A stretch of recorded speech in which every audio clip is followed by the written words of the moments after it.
Hello friends, कैसे हो आप सब। आई होप आप सब बहुत ही अच्छे होगे और अपने एग्जामिनेशन की तैयारी बहुत ही अच्छे से कर रहे होगे। आज का जो वीडियो है ना, वो थोड़ा स्टडी से हट के है और आपका जो जो एक कॉमन डाउट है जो मेरे सामने बहुत सारे एस्पिरेंट्स का आया है कि सर, आप बैंक में जॉब करते हो तो क्या सही में बैंक जॉब स्ट्रेसफुल होता है, क्या हमें इसकी तैयारी करनी चाहिए या नहीं करनी चाहिए।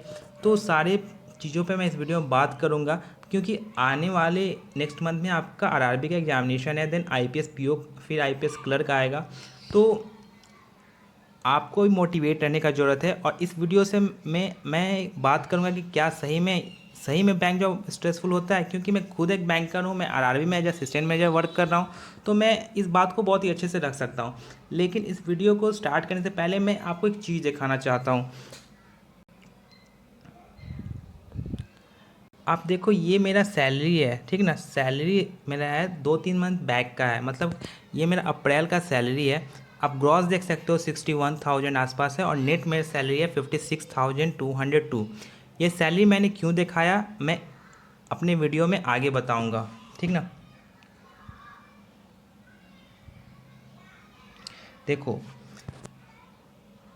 Really bank job is stressful, ये डिपेंड करेगा पर्सन टू पर्सन, ठीक ना, कैसे वो इंसान लेता है इस चीज़ को।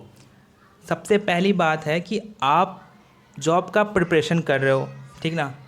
जॉब का प्रिपरेशन कर रहे हो आप, प्रिपरेशन बैंक जॉब कर रहे हो, एसएससी जॉब कर रहे हो, रेलवे जॉब कर रहे हो, वॉट एवर आप जॉब कर, लेकिन आपको पहले एक जॉब चाहिए। कोई मैटर नहीं करता है कि बैंक जॉब हो या कोई में, आप जिसके लिए पढ़ो। आप अगर आप जॉबलेस हो तो सबसे पहले आपको जॉब चाहिए। तो वो तो दिमाग से तो हटा ही दो कि क्या ये स्ट्रेसफुल होता है या क्या होता है क्या नहीं होता है, क्योंकि पहले आपको जॉब चाहिए। दूसरा चीज़ है, बैंक में जब आप ज्वाइन करोगे ना, तो आपको एक हैंडसम सैलरी मिलेगी ऑफिसर कैडर में।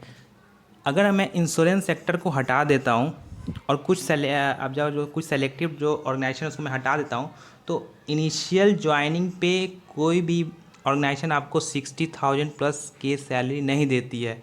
तो बैंक जॉब आपको एक हैंडसम सैलरी देता है। तीसरा बात करूँगा, रेपुटेशन। आप जब तैयारी कर रहे हो ना और जब आप जॉब में जाओगे ना, तो दोनों में अंतर रहेगा। आपको एक सोसाइटी अलग नज़र से देखेगा जब आप बैंक में बैठोगे। जब सोसाइटी में रहोगे ना, तो आपको एक अलग एक्सपीरियंस होगा, क्योंकि मैं खुद बैंकर हूँ, तो मुझे एक एक्सपीरियंस होता है कि लोग आपको अटेंशन देते हैं, आपकी रिस्पेक्ट करते हैं, ठीक ना।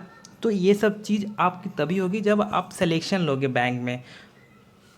और सबसे बड़ा चीज़ है ना कि बैंक बहुत सारे सेक्टर से कोरिलेट करता है।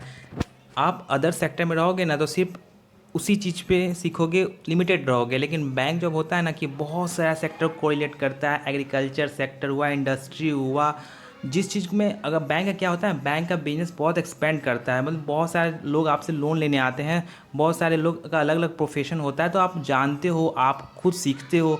ये अदर सेक्टर में आप नहीं कर पाओगे। आपको कभी कभी हायर अथॉरिटी से भी मीटिंग करना पड़ जाता है, आप ऑफिसर कैडर ज्वाइन करते हो तो ये सब स्किल जो होगा ना, बैंक में बहुत जल्दी डेवलप होता है कंपेयर टू अदर सेक्टर, ठीक ना। कभी कभी आप बहुत ज्वाइनिंग हुए हो और मान लो एक वीक बाद ही कि कोई मीटिंग है बड़े मैनेजमेंट से, या आपके जो डिस्ट्रिक्ट में बहुत बड़े पोजीशन में रहते हैं उनसे कोई मीटिंग हो जाती है, तो वो सब चीज़ आप बहुत जल्दी सीखते हो कंपेयर टू अदर सेक्टर, ठीक ना। तो ये सब चीज़ आप बैंक जॉब में बहुत बेनिफिट करता है और बैंक जॉब बहुत ही अच्छा होता है अगर आप इन सब पहलू को देखो तो।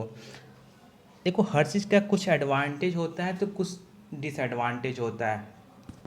मैं ये नहीं बोलूँगा कि बैंक जॉब में कुछ डिसएडवांटेज नहीं होता है।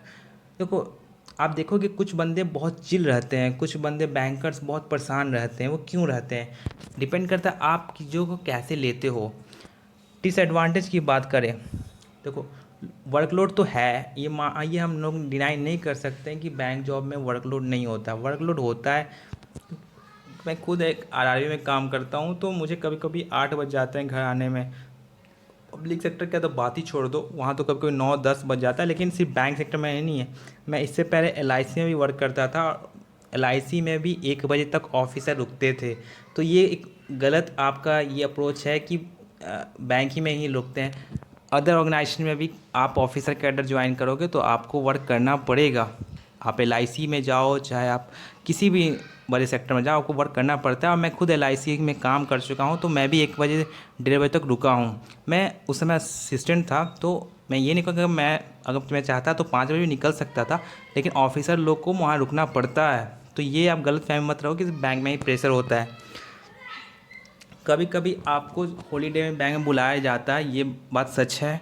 कभी कभी आपको 4 सैटरडे हो या सेकंड सैटरडे हो या कभी कभी हॉलीडे के दिन भी आपको काम पे बुलाया जा सकता है, मीटिंग रख दिया जाता है, तो आपको जाना पड़ जाता है। लेकिन ऐसा नहीं है, आपको अलग से उसके लिए बैंक्स आपको कंसेशन प्रोवाइड करती है, ठीक ना। तो उसका कोई ऐसा बात नहीं है।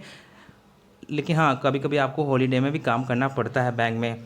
और एक और चीज़ है कि NPA बढ़ रहा है, तो बैंक में प्रेशर बढ़ रहा है। ऐसा नहीं है कि बैंक में प्रेशर नहीं है, कभी कभी आपको कॉल आते हैं RO से, तो उनको आपको जवाब देने पड़ते हैं। तो ये सब चीज़ है, लेकिन सिर्फ आप उसके नेगेटिव को ही देख के सिर्फ ये माइथ बनाओगे कि नहीं बहुत ख़राब है, बहुत ख़राब है, तो ऐसा नहीं है।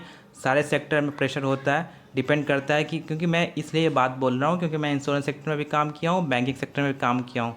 तो इस वीडियो से मुझे ये लगता है कि मैं आपके डाउट को कुछ क्लियर कर पाया हूँ। और बस यही है कि आप ये सब चीज़ों पर ध्यान नहीं दो, बस स्टडी करो, क्योंकि स्टडी करने के बाद जॉब आ जाएगा ना, तब आपके पास ऑप्शंस खुद आ जाएंगे, ठीक है ना।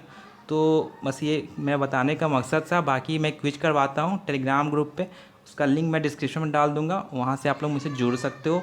और कोई भी डाउट होगा तो आप कमेंट सेक्शन में मुझसे पूछ सकते हो। Thank you.